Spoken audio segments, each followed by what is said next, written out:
IPS अधिकारी Y पूरन कुमार की मौत ने प्रशासन की राजनीति और जातीय आरोपों को एक साथ उजागर कर दिया है। उनके सुसाइड नोट में दर्ज शोक और तर्क सिर्फ व्यक्तिगत पीड़ा नहीं बल्कि संस्थागत पक्षपात के आरोप हैं। दूसरी ओर एएसआई संदीप लाथर के रहस्यमय बयान ने यह संदेश छोड़ा कि कुछ अधिकारियों को झूठे मामलों और दबाव में धकेला जा रहा है। अब हरियाणा की सड़कों पर यह नहीं पूछा जा रहा कि कौन दोषी है, बल्कि पूछा जा रहा है क्या पुलिस व्यवस्था जातीय दबाव की कैदी बन चुकी है। राजनीतिक फलक पर यह मामला संवेदना और चाल दोनों बन गया है। एक ओर दलित संवेदना की मांग, दूसरी ओर बहुसंख्यक सहानुभूति और गुस्सा। न्यायालय और जांच की स्वतंत्रता पर आस्था दांव पर लगी है, क्योंकि हर बयान अब राजनीति के फिल्टर से होकर गुजर रहा है। पत्रकारिता के लिए भी यह सिर्फ खबर नहीं बल्कि लोकतंत्र की कसौटी है। क्या खुली बेबाक जांच संभव है या सत्ता उसे मोड़ देगी? ग्राम पंचायत से लेकर हाईकोर्ट तक हर मंच पर सवाल वही गूंजता है। भय के साथ न्याय कैसे होगा जब डर ही कहानी का हिस्सा बन गया है। हरियाणा के लोग अब पुलिस को संरक्षक न मानकर पक्षधर, प्रतिपक्ष के आइसक्रीम की तरह परख रहे हैं, और यही सबसे बड़ी हानि है। अगर जांच निष्पक्ष नहीं हुई तो यह मामला सिर्फ 2 मौतों का नहीं रहेगा, यह हरियाणा की न्याय आस्था का परीक्षण बन जाएगा। नमस्कार, मैं डॉक्टर विजय शुक्ल। हरियाणा का इतिहास हमेशा संघर्ष से शुरू होता है और समझौते पर खत्म होता है। यह राज्य बना भी एक विभाजन से 1966 में पंजाब से अलग होकर, अपनी बोली, संस्कृति और समाज की पहचान के लिए। उस वक्त किसी ने नहीं सोचा था कि यह छोटा सा राज्य आगे चलकर जात के इतने गहरे समीकरणों में बंट जाएगा कि इंसान की पहचान केवल उसके नाम के बाद लिखी जाती बिरादरी से तय होने लगेगी। लेकिन यही हरियाणा है जहां जमीन जितनी उपजाऊ है, राजनीति उतनी ही कंटीली। जहां किसान की मेहनत के साथ साथ खाप, जाट और सत्ता का समीकरण भी हर खेत में उगता है। राज्य की शुरुआत में सत्ता की कमान ब्राह्मण नेता भगवत दयाल शर्मा के हाथ में थी। कांग्रेस का वर्चस्व था और राजनीति किसी हद तक राष्ट्रीय लगती थी। पर तभी हरियाणा की मिट्टी से एक नया नेतृत्व उभरा, चौधरी देवीलाल जी का। किसानों का नेता, खाप पंचायतों का सिरमौर और जाट अस्मिता का प्रतीक। देवीलाल ने उस दौर में हरियाणा की राजनीति को किसान और जात की जमीन पर खड़ा किया। कांग्रेस का शहरी चेहरा गांव में असफल हो रहा था, जबकि देवीलाल का किसान आंदोलन राज्य के हर हिस्से में गूंज रहा था। धीरे धीरे कांग्रेस, गैर जाट और देवीलाल जाट राजनीति के चेहरे के रूप में स्थापित हो गए। 1977 तक आते आते यह विभाजन अस्थायी हो गया। जनता पार्टी की लहर में देवीलाल मुख्यमंत्री बने और हरियाणा की राजनीति ने अपने लिए नया चेहरा देखा। सत्ता अब किसानों और खापों के हाथ में थी, लेकिन इस किसान नेतृत्व के भीतर भी एक गहरी खाई मौजूद थी। जाट वर्चस्व के चलते दलित, पिछड़े और अन्य समुदायों को व्यवस्था के हाशिए पर धकेल दिया गया। भजनलाल और बंसीलाल जैसे गैर जाट नेताओं ने इसे कांग्रेस के लिए अवसर बनाया। कांग्रेस ने सत्ता पाने के लिए गैर जाट एकता का फार्मूला अपनाया, जिसमें ब्राह्मण, वैश्य, पंजाबी, ओबीसी और दलित शामिल हुए। उस दौर में हरियाणा की राजनीति 2 शिविरों में बढ़ चुकी थी। एक तरफ जाट पंचायत, दूसरी ओर गैर जाट मोर्चा। 1990 के दशक तक आते आते यह विभाजन गहरा हो गया। चौधरी ओम प्रकाश चौटाला ने इनेलो को जाट राजनीति का केंद्र बना दिया, जबकि कांग्रेस ने भजनलाल जैसे नेताओं के जरिए गैर जाट गठजोड़ को मजबूत किया। लेकिन इस पूरी लड़ाई में दलित समुदाय केवल संख्या बनकर रह गया। उनके लिए सत्ता में ना तो प्रतिनिधित्व था, न निर्णय की जगह। वे या तो कांग्रेस की छतरी के नीचे थे या इनेलो के लोकल प्रभुत्व में दबे हुए। हरियाणा में उस समय तक किसी दलित चेहरे को स्वतंत्र रूप से खड़ा होने नहीं दिया गया। 2005 में भूपेंद्र सिंह हुड्डा के नेतृत्व में कांग्रेस की वापसी हुई और जाट राजनीति एक बार फिर सत्ता के केंद्र में आई। हुड्डा ने विकास के नाम पर जाट नेतृत्व को और मजबूत किया। कृषि नीति से लेकर उद्योगों तक हर जगह जाट नेटवर्क को लाभ मिला, पर यह एक तरफा विस्तार लंबे समय तक नहीं चल सका। भाजपा ने इसी दौरान हरियाणा को प्रयोगशाला बना दिया। दिल्ली से सटे इस राज्य में भाजपा को पता था कि यदि जाटों का एकाधिकार तोड़ना है तो उसे सामाजिक समीकरण बदलना होगा। 2014 में नरेंद्र मोदी की लहर आई और हरियाणा में पहली बार एक गैर जाट मुख्यमंत्री मनोहर लाल खट्टर सत्ता के शीर्ष पर पहुंचे। यह भाजपा की जातीय राजनीति की सबसे बड़ी प्रयोगशाला थी, जहां जाटों की जगह गैर जाटों, खासकर ओबीसी, सैनी, पंजाबी और वैश्य वर्गों को एकजुट किया गया। खट्टर के मुख्यमंत्री बनने के साथ ही जाटों में असंतोष फूट पड़ा। 2016 में जाट आरक्षण आंदोलन ने पूरे राज्य को झकझोर दिया। सैकड़ों गांवों में आग लगी, प्रशासनिक तंत्र ठप हुआ और जाति के नाम पर हिंसा का ऐसा विभाजन देखने को मिला जो हरियाणा की सामाजिक संरचना को सालों पीछे ले गया। इस आंदोलन के बाद राज्य का मनोविज्ञान बदल गया। जाटों ने महसूस किया कि सत्ता में उनकी पकड़ ढीली हो रही है, जबकि गैर जाट समुदायों ने यह माना कि अब उनके लिए पहली बार कोई उनका मुख्यमंत्री आया है। दलित समाज इस पूरी लड़ाई में फिर अदृश्य हो गया। उनके हिस्से में न तो आरक्षण का लाभ पहुंचा, न सत्ता की साझेदारी। 2019 में भाजपा ने इस समीकरण को थोड़ा सुधारने की कोशिश की।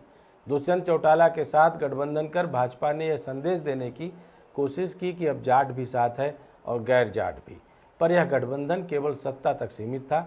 समाज में दरारें जस की तस रही। भाजपा का समावेशी चेहरा केवल तस्वीरों में दिखा। जमीनी स्तर पर जाट, दलित और ओबीसी के बीच अविश्वास और गहराता गया। इस बीच दलित समुदाय ने महसूस किया कि वह अब किसी भी दल के एजेंडे में केंद्रीय नहीं है।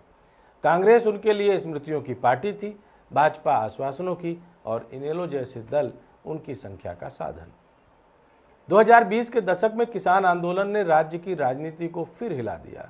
पश्चिमी उत्तर प्रदेश और हरियाणा के किसानों, मुख्यतः जाटों ने भाजपा सरकार के खिलाफ मोर्चा खोला। खाप पंचायतों ने एकजुट होकर सरकार के खिलाफ प्रदर्शन किए। इस दौर में भाजपा ने नया कार्ड खेला। दलित और ओबीसी का यह बताया गया कि जाट आंदोलन केवल अपनी सत्ता वापसी का प्रयास है। भाजपा का तर्क था कि जाट आरक्षण से दलित और पिछड़े वर्गों के अवसर छिन जाएंगे। यह वही पल था जब गैर जाट बनाम जाट का पुराना समीकरण बदलकर जाट और गैर जाट बनाम दलित की दिशा में मुड़ने लगा। सत्ता ने यह समझ लिया कि अगर जाट और गैर जाट की पुरानी खाई भर दी जाए तो दलित समाज को अकेला छोड़कर एक नया बहुमत खड़ा किया जा सकता है। 2024 और 2025 आते आते यह प्रयोग और खुलकर सामने आने लगा। आईपीएस अधिकारी वाई पूरन कुमार की आत्महत्या ने इस सामाजिक तनाव को प्रशासनिक परत तक ला दिया। पूरन कुमार दलित समुदाय से थे और अपने सुसाइड नोट में उन्होंने जातीय उत्पीड़न और मानसिक दबाव की बात की। उनका यह पत्र केवल व्यक्तिगत दुख नहीं, एक सामाजिक दस्तावेज था जो बताता था कि सत्ता और सिस्टम में जात कैसे जिंदा है। लेकिन कहानी यही खत्म नहीं हुई। कुछ ही दिनों बाद एएसआई संदीप लाथर, जो जाट समुदाय से थे, ने आत्महत्या कर ली। उनका वीडियो वायरल हुआ जिसमें उन्होंने खुद को झूठे आरोपों और साजिशों का शिकार बताया। अब दोनों पक्ष अपने अपने तरीके से पीड़ा के प्रतीक बन गए। दलित समाज ने पूरन कुमार को शहीद कहा, जाट समाज ने लाथर को अन्याय का शिकार बताया। हरियाणा में यह जातीय युद्ध का नया मोर्चा था, जहां हर वर्ग खुद को पीड़ित मान रहा था और दूसरे को दोषी। सियासत ने इस आग को बुझाने के बजाय हवा दे दी। भाजपा ने पूरन कुमार की मौत को दलित सहानुभूति के तौर पर पेश किया, जिससे उसे दलित वोट बैंक में सेंध लगाने का मौका मिला। कांग्रेस ने लाथर की आत्महत्या को प्रशासनिक उत्पीड़न बताया ताकि वह जाट असंतोष को अपने पक्ष में मोड़ सके। मीडिया ने दोनों घटनाओं को जातीय संघर्ष के रूप में उभारा और आम जनता ने इन्हें सामाजिक न्याय की जगह जातीय वर्चस्व की कहानी मान लिया। इस बीच प्रशासन, जो खुद जातीय प्रभावों में उलझा हुआ है, किसी तटस्थ समाधान की स्थिति में नहीं दिखता। कुल मिलाकर शुरुआती दौर में अगर देखा जाए तो दलित राजनीति के नाम पर कांग्रेस से लेकर अलग अलग दलित सियासत करने वाले नेताओं ने यहाँ घेरेबंदी की, अठावले तक पहुँचे और उन्होंने मुख्यमंत्री तक को घेरने की कोशिश की। आपने कई वीडियो में सुना और देखा होगा कि मुख्यमंत्री नायब सिंह सैनी यह कहते पाए गए, जैसा उन लोगों का कहना है वीडियो में, कि उनके चलते कोई एक ट्रांसफ़र चपरासी का भी नहीं हो सकता। बहरहाल, लाथर की मौत के बाद हरियाणा की राजनीति अब किसी विचारधारा पर नहीं, सामाजिक रंजिश पर टिकी है। हर चुनाव जात के तराजू पर तौला जाता है। कौन मुख्यमंत्री होगा यह इस पर निर्भर करता है कि किस जाति का वोट किसे मिला।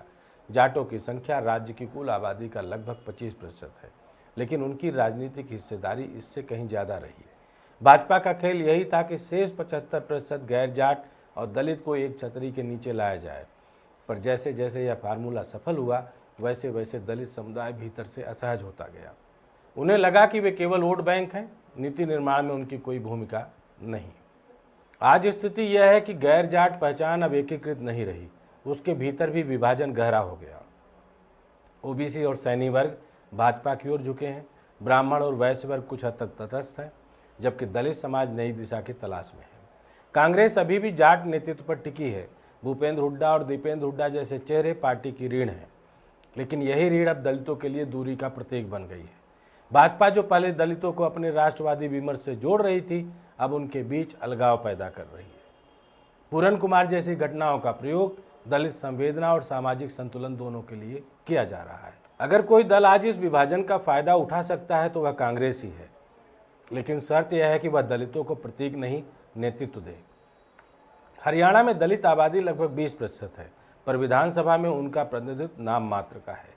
अगर कांग्रेस दलित नेतृत्व को आगे लाकर गैर जाट ओबीसी वर्गों के साथ नया गठजोड़ बना पाती है तो भाजपा की पूरी सामाजिक इंजीनियरिंग ढह सकती है। लेकिन अगर उसने फिर वही पुराना जाट बनाम गैर जाट फार्मूला दोहराया तो भाजपा का नया दलित बनाम बाकी समाज प्रयोग अस्थायी हो जाएगा। हरियाणा का समाज इस समय अविश्वास की चरम सीमा पर है। गांव में पंचायतें जात के हिसाब से बैठती हैं, पुलिस स्टेशन जात के हिसाब से तय होते हैं और नौकरशाही में अफसरों की निष्ठा उनकी बिरादरी से आंकी जाती है। पूरन कुमार और लाथर जैसे मामले इस टूटन का संकेत हैं, जहां प्रशासनिक तनाव सामाजिक विद्वेष में बदल गया है।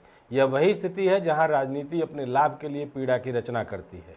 दलित समाज इसे सामाजिक न्याय की लड़ाई मानता है, जाट समाज इसे सत्ता से बहिष्कार की प्रतिक्रिया कहता है और सत्ता इन दोनों को एक दूसरे के खिलाफ खड़ा देखकर मुस्कुराती है।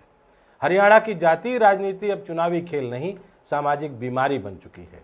एक ऐसा संक्रमण जो हर सरकारी विभाग, हर मोहल्ले, हर कॉलेज और हर थाने तक पहुंच चुका है। सत्ता की भाषा अब विकास नहीं, वर्ग हो गई है और इस नई भाषा में सबसे बड़ा खतरा यह है कि दलित समाज जो दशकों से संघर्ष कर रहा था, अब फिर उसी स्थिति में जा रहा है जहां उसकी पहचान दूसरों की तुलना में ही तय होगी, स्वतंत्र नहीं।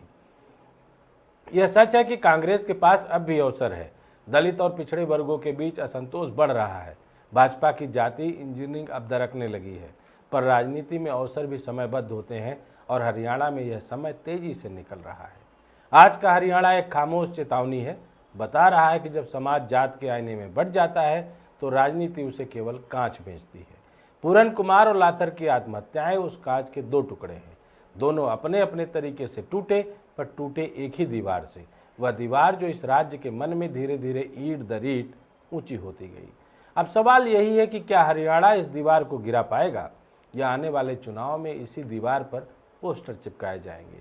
राजनीति का इतिहास बताता है कि जब समाज टूटता है तो सत्ता टिकती है और यही वह भयावह सच्चाई है जिसे हरियाणा आज जी रहा है, जहां जात अब विचार नहीं, हथियार है और यह हथियार जिस हाथ में है वही इस खेल का असली खिलाड़ी है। जय हिंद, जय भारत।